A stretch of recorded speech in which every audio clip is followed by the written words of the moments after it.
everybody, and I'm here to wake all of you back up. I'll do my best.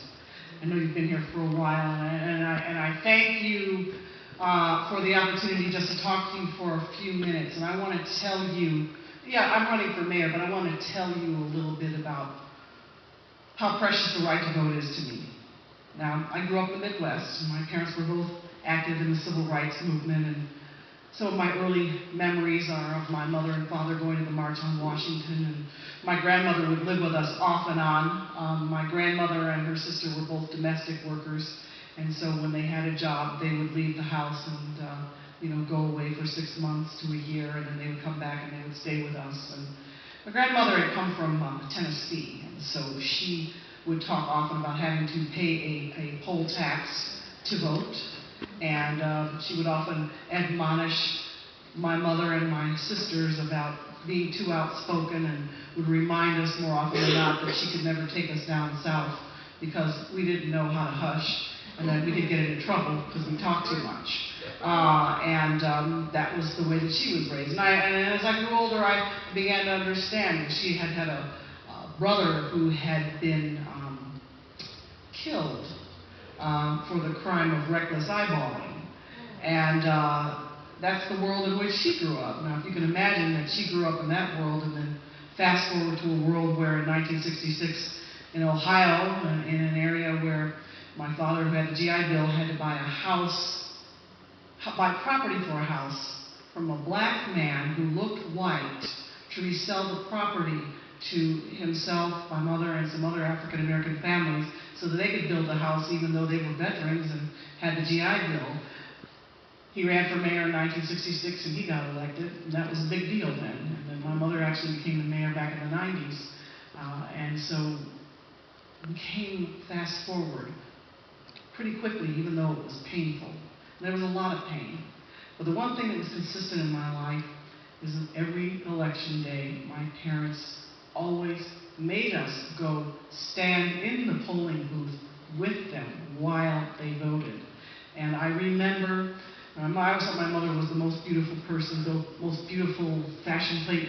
She was more beautiful than Jackie Kennedy, in my opinion, because that's what we grew up with. And my mother always had on a shirt waist, and she had on high heels and a pocketbook, and they wore gloves, and she'd get dressed up and she would go to vote, and I would always sort of swing on the back of her dress. I'd hang onto it and clutch it and just watch her vote.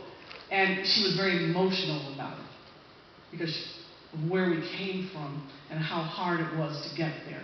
And through it all, they were not only emotional about it, my father was too. They were really patriotic, which was amazing to me because my father served in a segregated army.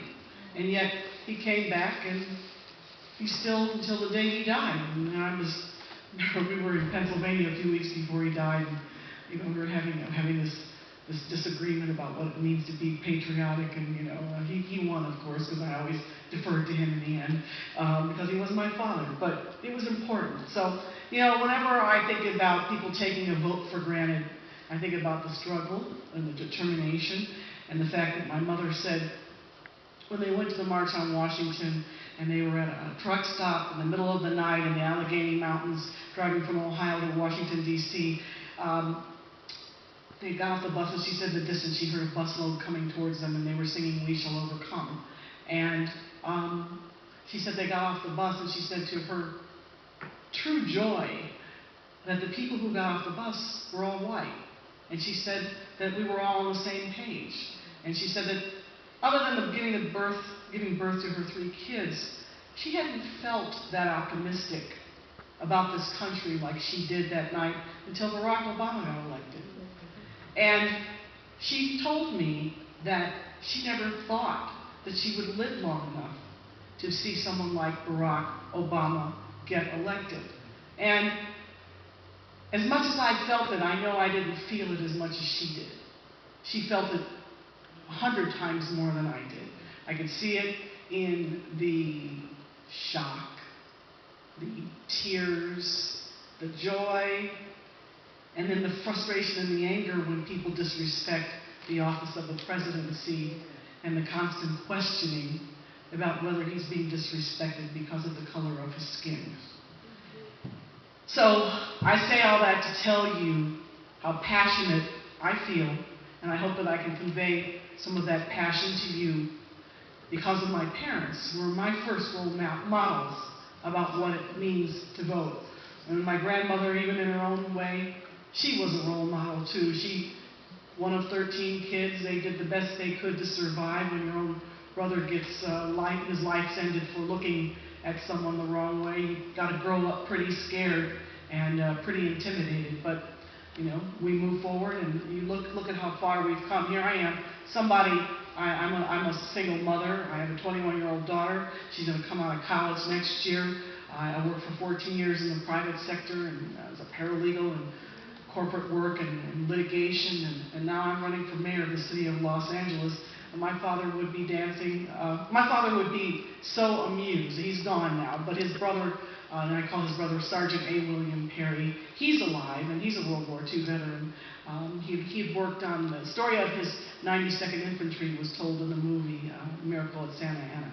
He's a Buffalo soldier out of Fort Huachuca. The same kind of a story, segregated army, being mistreated on your own base by your own colleagues, and yet optimistic, patriotic. They all feel the same way about what a miracle it is that Barack Obama was elected in this country and how we have to do that once again. And they're back in Ohio, so I'm really calling them constantly and having them call all of their friends and anybody that they know, both young, old, black, white, whatever. They're calling everyone. My mother, who's 84, she's actually volunteering in the not only polling place but in the Democratic Party headquarters, and really turning out that urban African American liberal Democratic vote there, because we all know how close of a state it's going to be in Ohio. So I wanted to share that little bit of the story with you tonight, and to urge you to not stop calling.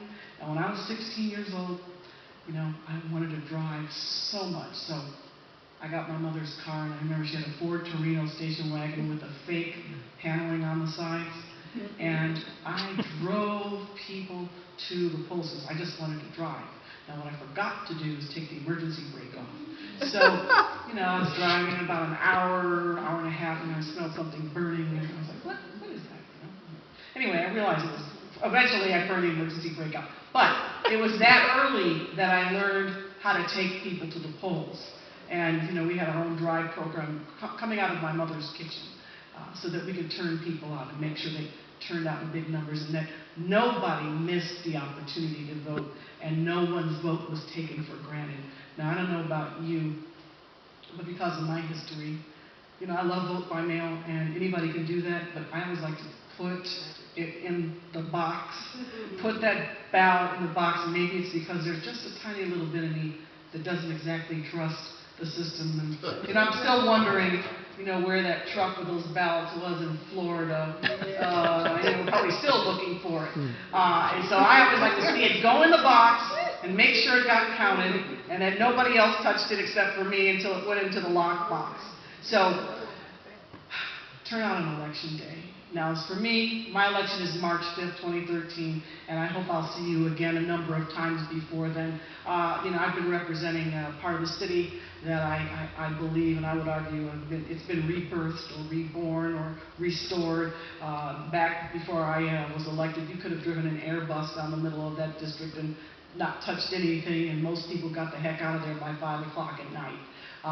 What I've been able to do is to bring 90,000 new jobs over the last 11 years, and to unify those jobs with people who actually needed to go back to work. People from Job Corps, from the YMCA, and from Chrysalis and the Coalition for Responsible Community Development. And I built a lot of housing. It's interesting because I've actually built housing for grandparents raising their grandchildren. It's the fastest growing demographic in this country because people lost their jobs. And so for the members of the sandwich generation, who then bring the kids back home to mother or father and saying, hey, can you take care of these kids while I go get a job somewhere?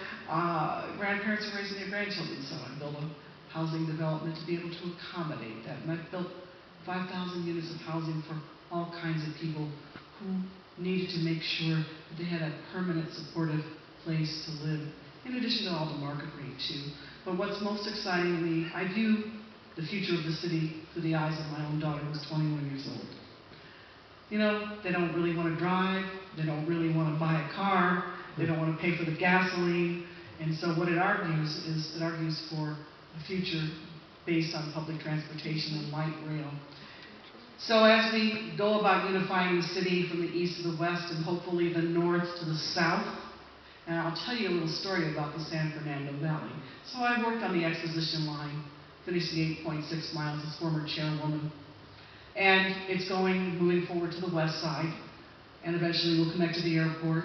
But here's the interesting thing. So we had that day, I don't know if you remember, when we had the Clippers, the Lakers, the Kings, And the Sparks. the Sparks, thank you, and the mixed martial arts, and a bicycle tour, all in one day.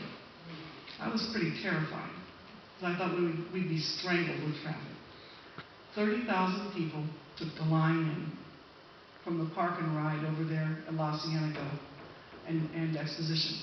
But what I didn't know until a couple of weeks after that, after reading the daily news, is that a large percentage of those people came over the hill from the San Fernando Valley. They drove their cars to the park and ride and left them there. So what it means to me is that people are hungry for alternatives. We have to provide them. We have to make them accessible and easy to use, easy to understand how to use, and they will take it and open up a whole new vista about how we connect to each other throughout this entire city. So I will come back and spend more time with you. We got to get through this life-transforming election and get this man reelected so that we can get about the work that he started the last 4 years and push our country ahead so far that no one can turn us asunder. That is what we deserve. That is what I believe. And I know that we can accomplish that if we go and vote and take everyone we know in our orbit, in our universe, with us to vote on Election Day if they have not voted already. Thank you very much.